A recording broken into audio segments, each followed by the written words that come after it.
Happy Sunday, everybody, and more importantly, happy Packers game day. Welcome into an all-new episode of the Pack-A-Day podcast. I'm your host, Andy Herman. You can follow me on Twitter at Andy Herman NFL. You can follow the podcast at Pack-A-Day Podcast. Thanks so much for being here. Quick shout out to a brand new Pack-A-Day Podcast YouTube member, Najib Warner. Make sure to check out those membership options. 4 different tiers available. You're going to want to check them out. Get that additional content. Get early access to videos. Can't recommend it enough. And we're now over 410 people strong from a YouTube membership standpoint. So a lot of people loving it. Make sure to check it out.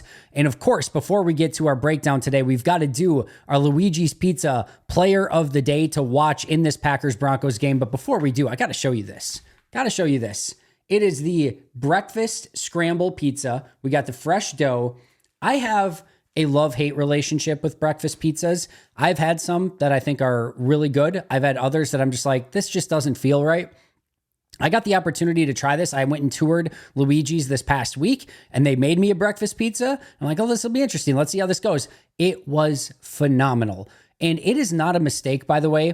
When you get good food, it is because of the company or the chef or whoever it is doing it the right way, making it with the right ingredients, having the right people make it, using the right process. I got to see it firsthand. They do it the right way. I cannot recommend it enough. That breakfast pizza, fresh dough, I'll show it one more time. Unbelievable. You're going to want to check it out. All right. That brings us to our Luige's Pizza player to watch, though, and that today is Emmanuel Wilson. Listen, Emmanuel Wilson has shown to be a preseason stud, but Emmanuel Wilson is fighting right now for his roster spot. Josh Jacobs, going to make the team, right? The interesting aspect is, of course, Marshawn Lloyd. Is he going to be healthy in time? Is he going to be good to go? How much do they trust him? Can he get on the field right away? There's a lot of questions there that we don't know. But we know he's going to be on the roster in some capacity, right? Either it's not the 53, they'll put him on IR with the ability to bring him back, but in some capacity, he's going to be on the team. And then you've got the whole A.J. Dillon conversation, which we've gone over. And then you have Emmanuel Wilson. Do they keep 4? Do they go with 3?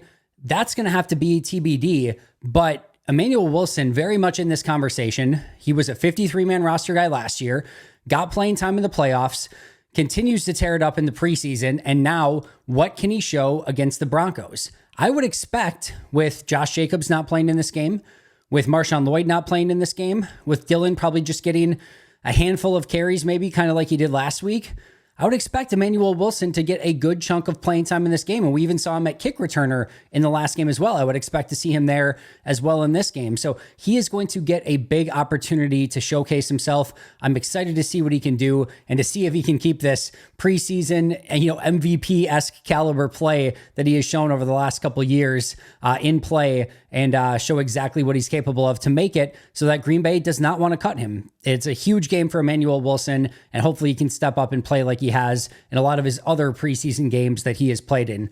Let's start today by kind of going over position by position what we should be watching for, and then we'll kind of go through 5 storylines to keep an eye on as well, and then I'll wrap up with giving my huge, massively important prediction for the game in this preseason game that, of course, will have massive ramifications throughout the season. I say, of course, in jest, but let's go just kind of position by position. Of course, quarterback, and I almost went with Michael Pratt or Sean Clifford in this one because they're going to be both key players to watch in this game as well. This is heating up in a very significant way. Michael Pratt has been playing very good football. Sean Clifford continues to turn the ball over, and Michael Pratt is not. There have been very few turnover-worthy plays from Pratt through the entirety of camp and preseason so far. And a huge part of that job description at QB is taking care of the football. Now, it is practice. It doesn't necessarily mean that Sean Clifford's not trying some things out or trying to see what he's capable of, but at some point, you need to show the ability to take care of the football and be efficient moving the ball. And I thought for the most part, Sean Clifford did a pretty solid job of that last week. But Michael Pratt, you could argue, did it even better in a smaller sample size, albeit against third stringers rather than Clifford going against mostly second stringers. I'm very intrigued to see what both of these quarterbacks do in this game against the Broncos. I think Sean Clifford can carry over some of what he did in last week's preseason game and hopefully make it a little bit more dynamic. Maybe, hopefully throw a touchdown or two and just kind of make a couple explosive plays. That would be huge for his profile. But the biggest thing for him is going to be efficiency and making sure he doesn't turn the ball over. And for Michael Pratt, it's a similar, to see, wanting to see some of those touchdowns and explosive plays. We saw that great throw to Julian Hicks a week ago along the sidelines on the back shoulder, which was a gorgeous throw. Can he add a little bit more to that? But his is also going to be, what sort of control of the offense does he have? Does he make sure everyone's lined up correctly? Does he get the cadence going? Does he get the snap off on time? Just the entire process from beginning to end. There's a lot that goes into it. It's not just always getting up to the line and calling the play. It's making sure that your linemen are into the checks that they need to get into, that you're making sure everyone's, again, aligned the appropriate way, that you're doing the motions, the cadence, the play clock's always in play. There's a lot that goes into it for a young quarterback. So I want to see the process for him, and I want to start seeing him maybe even make a few more of those explosive type plays. But if he can keep doing what he's doing, being efficient, taking care of the ball, that's going to be huge for him. This is a huge game for Michael Pratt. And then for Sean Clifford too, he's like just barely right now, it seems, holding on to that number 2 spot. He needs a solid or better performance in this game. If he has a bad performance and Michael Pratt has a great performance, I don't know where you go, save for Michael Pratt moves up to the 2 this week and Clifford moves down to the 3. Likewise, if it's flipped and Sean Clifford goes in as a great game and Michael Pratt really struggles and is clearly still in need of some, more fine tuning and just mastering the playbook a little bit more, they could easily separate themselves in the opposite direction. And Sean Clifford could clearly be the 2 and Pratt could move down to that 3. And then you question if, you want to keep that third quarterback, which I will say it again, I do not think Michael Pratt is going anywhere, but that of course has a domino effect through the remainder of the roster. And as you try to put that 53-man roster together as well. Running back, we mostly talked about, right? Emmanuel Wilson going to be a key player to watch here. And then I do want to see what A.J. Dillon has. Now, I know all the talk this week, we don't need to bring all of that up, but it would be nice to see a couple nice runs from A.J. Dillon in this one, just to get a little bit of that confidence back in A.J. and just to see some of those, that playmaking ability hopefully come out from him. We've seen it in camp a little bit more. It's been a bit of a struggle for him over the last couple seasons to make some of those plays, but I think we just want to see A.J. look like the AJ that I think we all believe that he is capable of being, somebody that has the ability to move a pile, somebody that can have the balance and the contact balance to run through plays and maybe even make a player miss here or there, maybe make some safeties and defensive backs make some business decisions on the second level. Can we just see some of that from A.J. Dillon in this game? And there's still talk, by Packer fans. It doesn't necessarily mean it's resonating in the front office, but there's still a lot of talk from Packer fans of like, should A.J. Dillon be on this team? I would love if AJ just went out and made a major statement and, had 8 carries for 80 yards or something like that and went out and had a really nice performance. So this is, I think, an important game for AJ. I don't think it's like do or die, but it would be nice to see him have a nice performance and maybe gain a little bit more of that goodwill back with the fan base and show exactly what he is capable of doing when he gets some good blocking. But of course, he needs some good blocking first. Wide receiver, the 3 names, Bo Melton, Malik Heath, and Grant Dubose. Grant Dubose has been off to a really great start in training camp and preseason, was one of the players of the game last week. Can he carry that over and stack success, as Mike McCarthy would say, going into week 2? He did have a couple plays in that game that I'm sure he'd like to have back. There was a play that he got jammed at the line of scrimmage and just could not get off of it. In fact, got basically moved backwards, that you just don't see that out of NFL wide receivers. Meanwhile, Malik Heath is just kind of Mr. Steady Eddie. Like, he's not doing anything super spectacular. He's not really making any mistakes. He's exactly what you expect him to be. He's a possession receiver over the middle of the field that can block well. I don't know that we're going to see this breakout game from Malik Heath because that's not really what he does, but can he just show up, make some big plays as much as possible and show exactly what he's capable of in trying to win that number 6 wide receiver spot? And for Bo Melton, it's kind of a different conversation, right?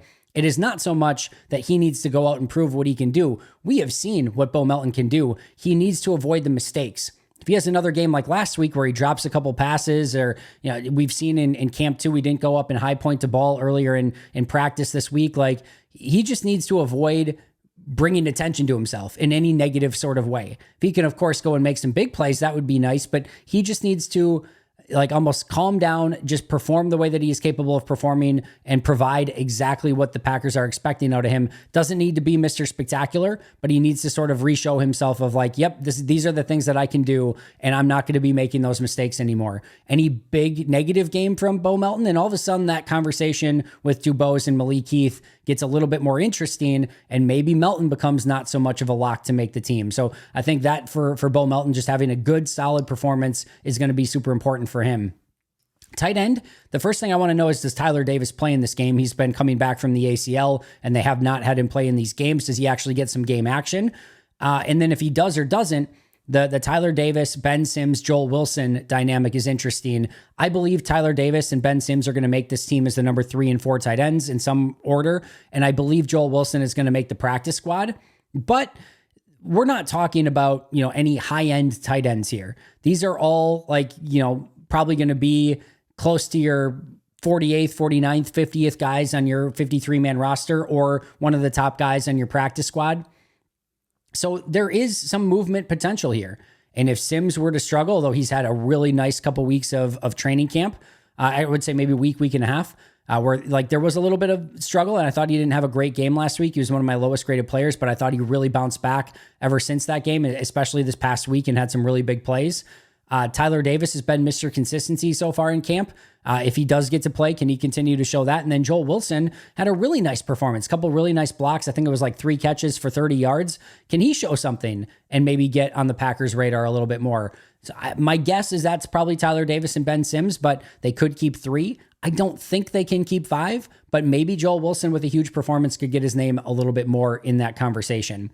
Offensive tackle, well, the number 6 offensive line, or I guess I'll just put it this way. Can the swing tackle please stand up? Andre Dillard, Caleb Jones, Kadeem Telfort, Travis Glover, I think to a lesser extent Luke Tenuta, and maybe Travis Glover isn't in that conversation either at this point, but I want to see who steps up here. Can Telford have a really good game? Can Dillard have a really good game? Can Caleb Jones have a really good game? I'd just like to see one of these guys step up and claim that position. And as I've said throughout the course of this week with these roster battles, I think any of them can make the 53, and I think any of them could get cut and maybe not even be on the practice squad. I think that is the high stakes that they are playing with here, where it is easy to see that one of these guys could be the first tackle up if there's an injury, and they also could be not on the roster at all, which is a crazy juxtaposition and how that could swing, no pun intended.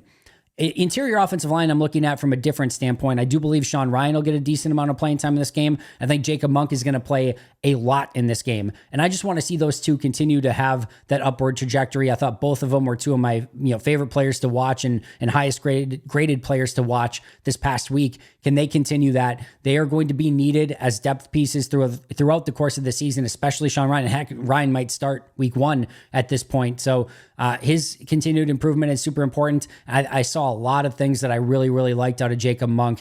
Can he just settle in a little bit more, play with consistency? And if he can do that and show some of those upside things that he did a week ago, like getting a full gap over basically before the defensive line was even out of his stance and sealing him off, those are some big time things, especially at center for Jacob Monk. So I want to see those two just continue to improve. Defensive line, I'm going to be keeping a lesser eye on Jonathan Ford, but want to see if he can get his name in that conversation for a roster spot. He's done some good things in camp. I thought he had a tougher game this past week against the Browns. Nothing bad or egregious, but I was hoping for a little bit more of an impact, and we just didn't see it. So can he make an impact against the Broncos? Defensive end, 2 different stories here. Aaron Mosby had a great game and had a really nice week of practice. Brenton Cox has been extremely quiet in practice and had a tough game against the Browns. I think Brenton Cox is the more talented of the 2 players, but Mosby's really making a push. Mosby can play special teams, and I'm intrigued by him. And Brenton Cox, like I said, has just been really quiet and had a tough game against the Browns. I don't know that they even keep a 5th guy here. They could just say, hey, Preston, Gary, Enigbari, and LVN is by far enough. We don't need a 5th guy. And if we needed one, Carl Brooks and Colby Wooden can both kick out in a pinch. Heck, Quay Walker and Edgerrin Cooper might be able to kick out in a pinch as well. They have versatility there.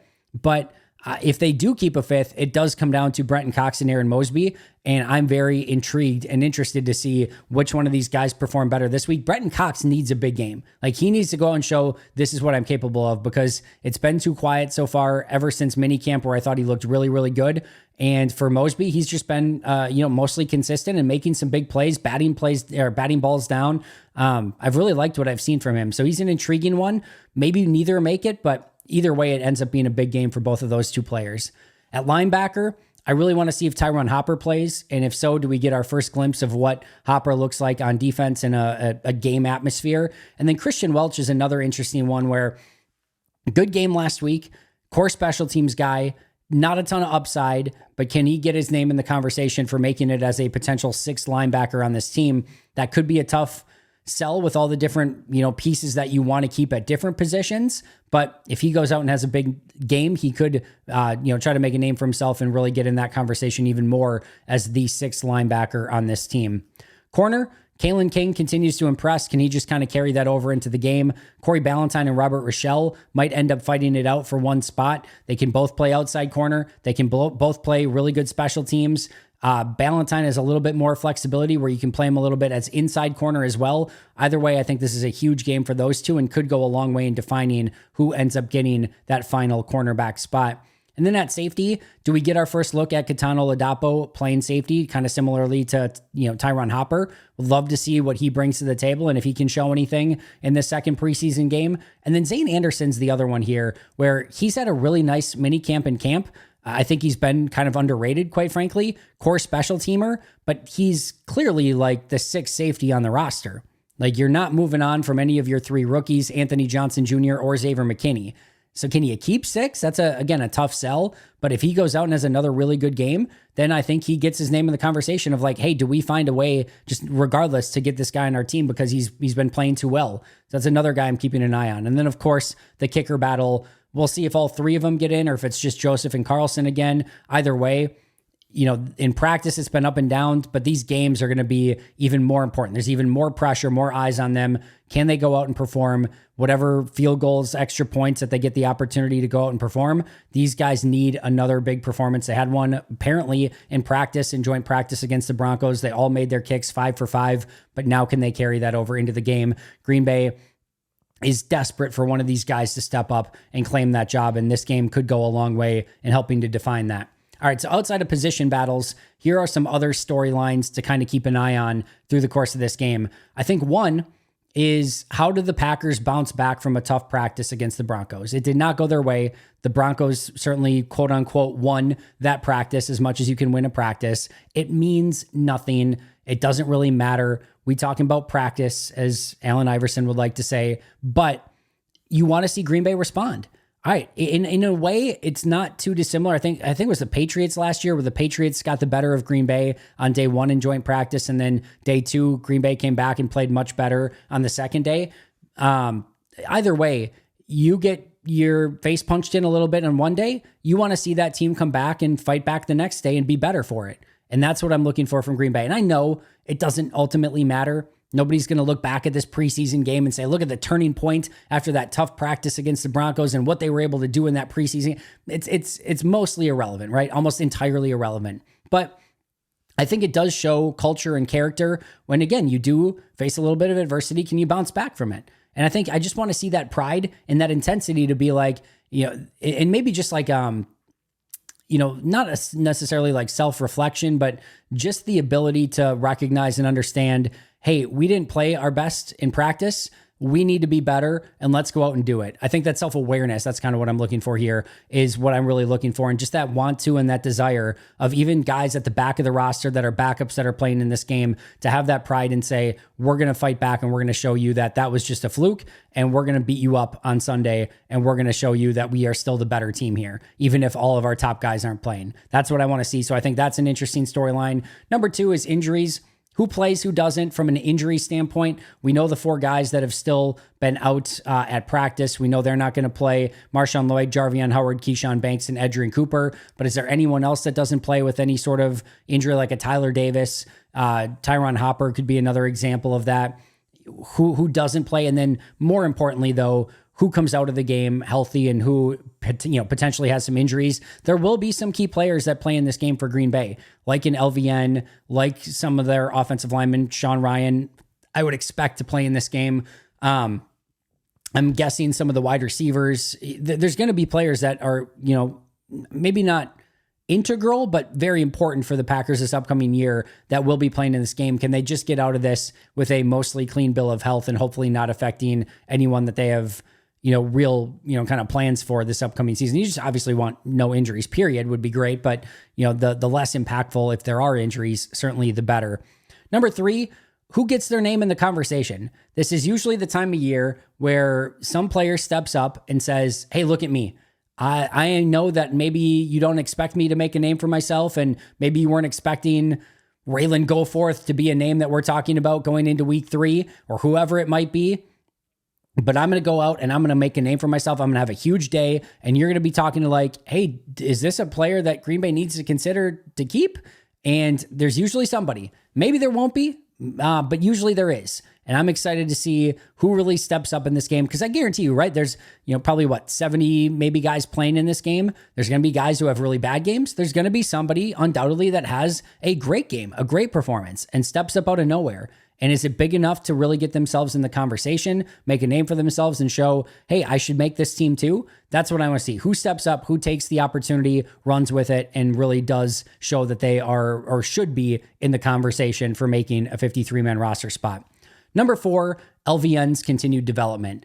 It does sound like LVN is going to play a decent amount in this game. They're very cognizant of the fact that he played very minimal snaps in college, played very minimal snaps in year 1, and now he's going into year 2 where he will likely play a rotational role as well. And those developmental snaps are super important for him. He needs to continue to try to put together a pass rush plan. His growth and his ability to be an impact player is going to be extremely important for this team long term. I'm not expecting him to be this big time impact starter this year. I think he's going to need a little bit more time, but I do think that ability down the road is still there. And we never know exactly when a light bulb's going to go on for a player, but usually it takes more and more snaps, and then the game slows down, they figure it out, and all of a sudden they can become a big-time player. LVN has that in his toolbox to be that type of player. Now can he go out, continue that development? Thought he had a really nice week 1 in preseason. Can he carry that over into week 2 and continue to show just what he's capable of and start to, again, put a better pass rush plan together with just some more nuance to his game? That's what I'm really looking for from LVN. And then last but not least, can you keep that arrow pointing up? Still a young, up-and-coming, bright future team. Had a really nice preseason week 1, maybe a little hiccup at the joint practice this week, but can you just keep everything trending in the right direction? Does it, again, ultimately matter if they lose this game? Or are we going to look back in week 11 and be like, man, we should have seen it. They struggled in that second preseason game, or it's just going to be completely irrelevant. But you want to keep those vibes trending in the right direction. You want to keep that positivity. You want to see this team continue to grow. And like I said, I want to see them fight back a little bit after the Broncos brought it to them in the joint practice on Friday. All right, score prediction for the game. Super, super important. It's really, very stressful. And I have a lot of anxiety to make sure I get this correct. If you guys don't know, I do not care about predictions at all. Not in the regular season, not in the postseason, not in the preseason. If I could make uncanny predictions and just know every time who's going to win, I would be making a lot in gambling. And instead, I stay away from it because it does not usually serve me well when it comes to predictions. So take this for what it's worth. I'm going Broncos 23, Packers 17. And the reason why is I think the Broncos are going to play more starters, and I just think they're going to care about it a lot more. You saw that kind of in practice where they're, fully intent on bringing a new culture to Denver and setting the tone and everything. And I think Green Bay is sort of just, this is a business trip. We're trying to work on some things, get better. And I think maybe Denver just cares about the final score a little bit more than what the Packers do. But I think the Packers will put up a fight, and I am excited for this game and really stoked to see what these two young quarterbacks in Sean Clifford and Michael Pratt can do against this Broncos defense. And if they can keep them in the game and ultimately maybe come away with a win. Should be a fun one either way. I think there's a lot of super intriguing things to keep an eye on. I know it's not Jordan Love and Josh Jacobs, Rashawn Gary, Kenny Clark, Xavier McKinney, Jair Alexander. I know this is lacking in star power, but I promise you, nerd out with me. Watch some of these players closely. Watch whatever, backup battle you think is going to be super important. Maybe watch Jacob Monk. I think he is going to be a very important player to watch in this game. LVN, when he's out there, don't necessarily watch the score. This is also one of those games where it's a great opportunity to take your eye off the ball. Meaning most of you are probably used to just watching the play develop, the snap, wherever the ball goes, right? You're watching the ball. Goes to the quarterback, goes in the air, and it goes to the receiver. Receiver catches it, he runs with it, and you watch the ball through the entire play. This is one of those games where it's a great opportunity to don't watch the ball and just watch a player from time to time. Maybe spend the first quarter on defense primarily watching LVN and seeing what he does on a down-by-down basis. Or maybe just watch the line of scrimmage. It's tougher to watch the secondary from the TV view, unfortunately, but try watching it in a different way. maybe watch, like I said, Jacob Monk along the offensive line and see what he's doing out there. It's a good opportunity to maybe take your eye off the ball, watch the game a little bit different, and watch some specific players rather than watching and caring so much about what the actual outcome of the play is. The process and the player development is probably more important. And I know I will certainly be enjoying watching a lot of these players to see how they do on a lot of these individual plays, much more than I care about what the actual team outcome of, is in this game, I should say. All right, that's going to do it for me. Shout out to our Hall of Fame and All-Pro members, Most Hated Minnesotan, PJ Wynn, John Wild, Jay Bradad, Brendan Paletta, Jennifer Wright, Boom Handle, Donald Lee, Lori Lord, Baby QB, David McCluskey, Donald Decker, Dan Miller, Alex Huang, Arnaldo Espinoza, Peter Ataka, Caleb Cookster, SoCal Pack, Dan Gassford, Love and Football. Appreciate you all a ton. I will see you here tomorrow. I believe I'm going to be doing a live pregame show. I don't think I'm going to do a live postgame show unless it gets done early enough. We'll see. Keep an eye out on Twitter and on the YouTube channel either way, just to see. I might be doing some live stuff. And then, of course, we'll do a full post game following the game, and that'll be up by early Monday morning. I'll see you guys soon, but until next time, and as always, go Pack Go and enjoy the game.